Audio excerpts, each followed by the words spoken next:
Praise the lord. ఈరోజు మే 12వ తారీఖు 2025 సంవత్సరం సోమవారం మధ్యాహ్నం. విజయవాడలో ఎండలు చాలా ఎక్కువగా ఉందండి, భయంకరమైన ఎండలండి. అందరికీ మేలు జరగాలి. మన భారత సైన్యం విజయవంతంగా యుద్ధాన్ని చేస్తూ ఆ దుష్ట పాకిస్తాన్ను చిత్తుగా ఓడించాలనేది నా కోరిక.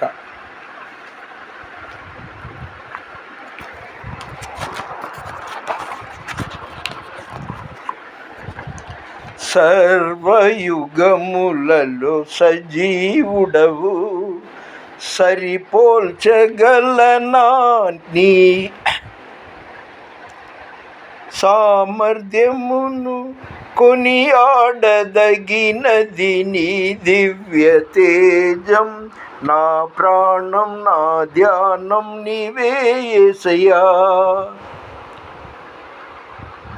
సర్వయుగములలో సజీవుడవు, సరిపోల్చగలనా నీ సామర్థ్యమును, కొనియాడదగినది నీ దివ్య తేజం.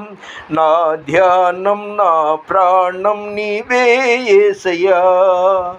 నా ధ్యానం నా ప్రాణం నీవే యేసయ్యా.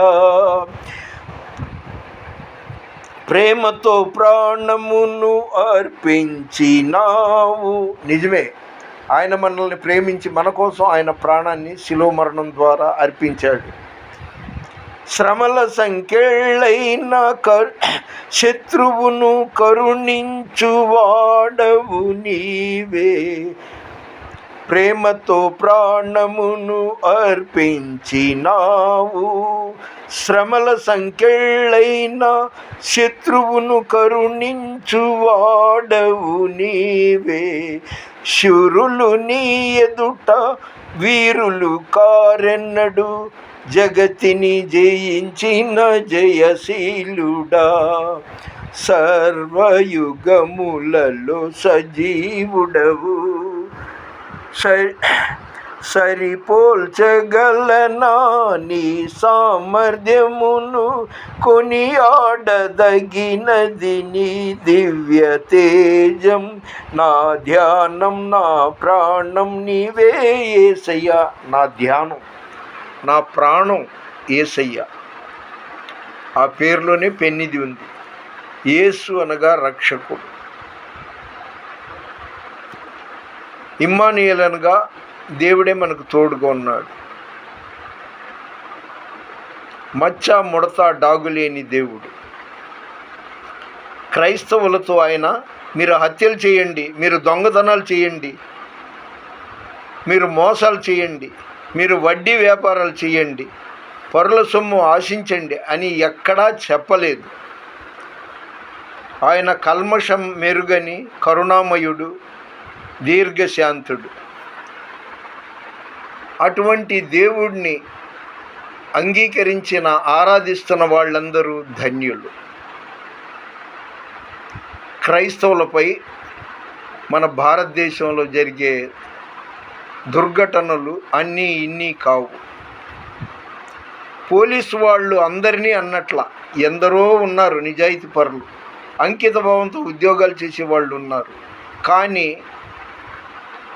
దయచేసి గౌరవ రాష్ట్ర ముఖ్యమంత్రి చంద్రబాబు నాయుడు గారు, డిప్యూటీ సీఎం గారు నారా లోకేష్ గారు, మీరు దయచేసి ఈ విషయాన్ని గమనించి క్రైస్తవులకి న్యాయం చేయండి. రక్షక భటులు అనిపించుకోవలసిన వాళ్ళే భక్షక భటులు అనిపించుకుంటున్నారు. మొన్నటికి మొన్న ఒంగోలు మీటింగ్కి వెళుతున్న దైవజనుడు అభినవ్ దర్శన్ ఆయన టీంని అకారణంగా అరెస్టు చేసిన వాళ్ళు పోలీసులు. వాళ్ళకి మాత్రమే ఇది వర్తిస్తుంది. అర్థం లేకుండా అజయ్ బాబును అరెస్ట్ చేసిన వాళ్ళకి ఇది వర్తిస్తుంది. కాకినాడలో నిన్న మొన్న అంటే మే 11వ తారీఖు ఆదివారమో శనివారమో తెలీదు, ఈరోజే నేను ఆ వీడియో చూశాను. పోలీసు వారు మీరు ప్రభుత్వానికి రాజ్యాంగానికి లోబడి మీ ఉద్యోగ బాధ్యతలు నిర్వర్తిస్తే ఎంతో బాగుంటుంది. ఒకళ్ళ ఉసూరు పోసుకోవద్దని సవినయంగా మనవి చేస్తున్నాం. రాష్ట్ర ముఖ్యమంత్రి నారా చంద్రబాబు నాయుడు గారు మరియు డిప్యూటీ సీఎం గారు, హోంశాఖ మంత్రి గారు నారా లోకేష్ గారు దయచేసి క్రైస్తవుల మీద ఈ దాడులు అరికట్టునట్లు వాళ్లకు ఆదేశించండి. క్రైస్తవులు శాంతి కాముకులు.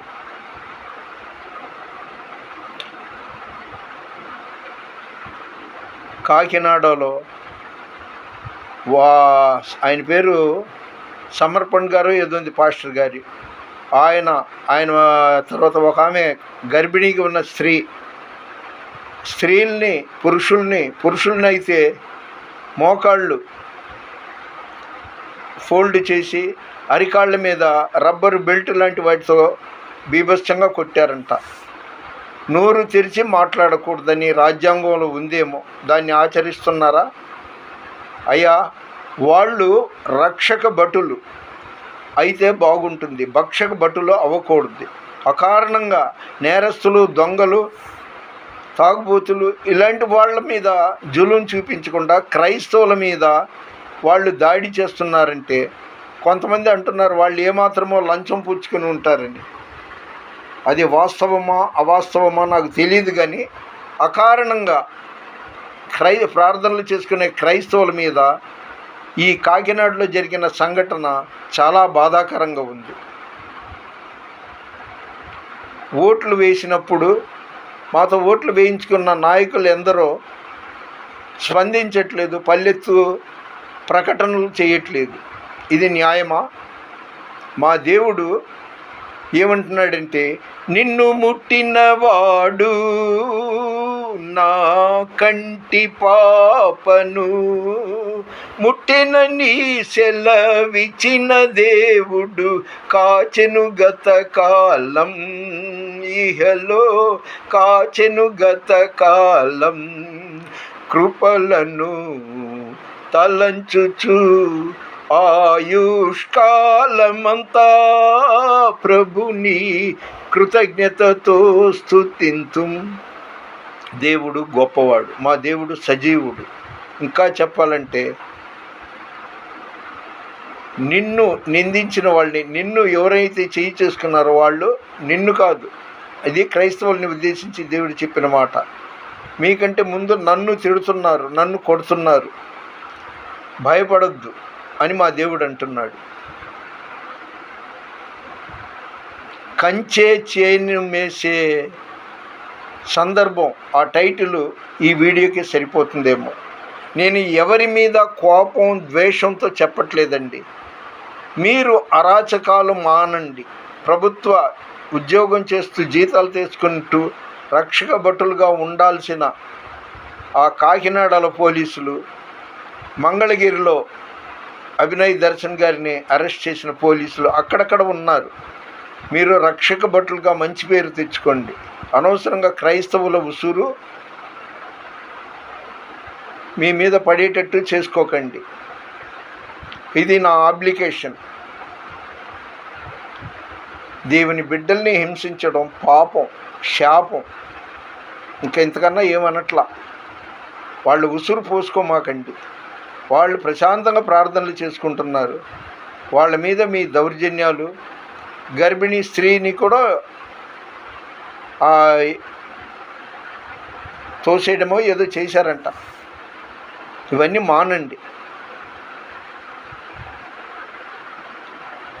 భారతదేశంలో ఆంధ్ర రాష్ట్రంలో ఉన్న నా ప్రియ క్రైస్తవ దైవజనులారా, మీ కాళ్ళు మొక్కుతాను.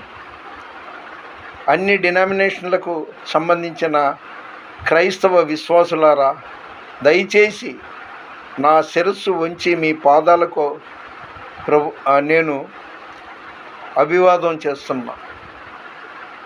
అందరూ ప్రార్థనలు చెయ్యండి. స్తుతి స్థితిని, ప్రార్థన పరిస్థితిని మారుస్తుంది. శోధన వర్సెస్ ప్రార్థన.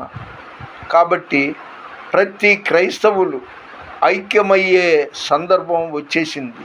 దేవుని రాకడ కూడా చాలా సమీపంగా ఉంది. కోత విస్తారంగా ఉంది, పనివాళ్ళు తక్కువగా ఉన్నారు. బలంగా ప్రార్థనలో ఉందాం. అనుదినం అనుక్షణం ఆయన ధ్యాసలో ఉందాం. రాజులు మనకెవ్వరు లేరు, శూరులు మనకెవ్వరు లేరు, సైన్యములకు అధిపతి అయినా యెహోవా మన అండ. యుద్ధము యెహోవాదే, యుద్ధము యెహోవాదే. అపవాది అయిన సాతాను గర్జించు సింహము వలె వచ్చిన, యూదా గోత్రపు సింహమైన యెహోవా మన అండ. యుద్ధము యెహోవాదే, యుద్ధము యెహోవాదే. హల్లెలూయా. ఇది మన డినామినేషన్ని అంతవరకే నేను పరిమితం అనుకునే రోజులు కాదు. మనమంతా ఐక్యతగా ఉంటే ఎంత మేలు, ఎంత మనోహరం.